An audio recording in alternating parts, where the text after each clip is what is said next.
Ito ang dahon ng mulberry. Pwede natin itong inumin at maging benefits ng ating katawan na napakaganda po ito sa ating katawan. Yung hindi po nakakaalam, napakaganda po nito kapag mataas po ang inyong sugar. Itong mulberry na dahon, pakuluan nyo lang po. Tapos kung gusto nyo, hindi nyo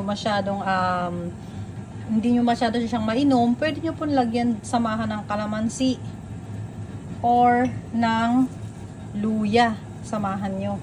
Gadgad nyo yung luya, pag malamig na siya, tsaka nyo igadgad yung luya, tsaka nyo inumin. Kasi ang luya, namamatay ang kanyang power kapag pinapakuluan.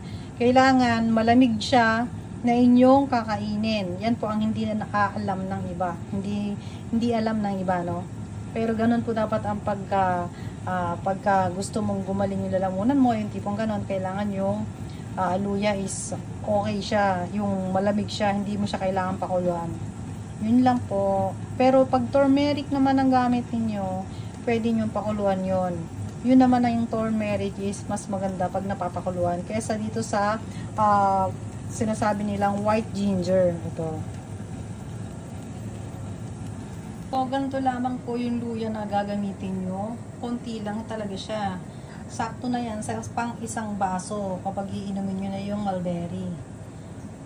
Pinakamaganda po is kumuha rin kayo ng 100% na tawag dito, itong honeybee. Ayan. Ito po is nabili ko dito sa aking malapit dito sa lugar sa Japan.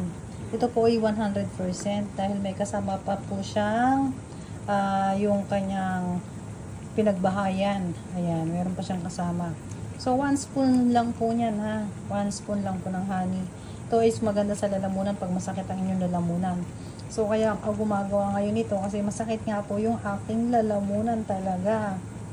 Ayun. So, ayaw natin magtuloy-tuloy kaya itong pinaka-the best, 1 spoon lang. Tapos yung luya dito is ilalagay natin siya. Siyempre hindi ko makamay dahil nakahawak ang cellphone. Wait lang.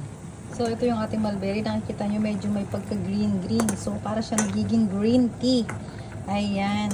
Ayan, napakasarap po niyan. Tapos, yung power niyan, ito sasama-samahin mo pa sa honeybee, tsaka yung ginger. Ay, the best po yan. O, diba? Ganyan lang siya. Good for twice lang na inuman to. Kasi konti lang yung kinuha kong dahon. Ang dahon naman po ng mulberry is yung mga young pa. Yung medyo young pa, wag masyado yung matanda. Ayan, yung medyo pausbong pa lang. Parang sa kamote, yung nakakain nyo, ganun kalambot. So, napakaganda po niyan. Ganyan lang po siya. Pakuluan lang nyo po pag nalaman nyo ng lumabas na yung kanyang katas. Kasi makikita nyo yan, nagkaganyan ng kulay.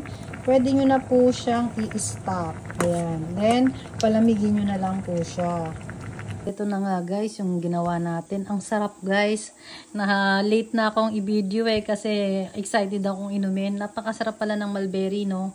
Kahit yung wala pa yung masyadong halo. Pero sa akin kasi gusto kong magkaroon ng vitamina yung aking lalamunan kasi nga masakit nga. Kaya sinabay-sabay ko yung tatlong ingredients. Yung 4 pala. Yung ginger, yung honey, yung mulberry, at saka yung kalamansi. So, 4 po yan. So, hindi po ako gumagamit masyado ng sugar. Mas maganda po kasi yung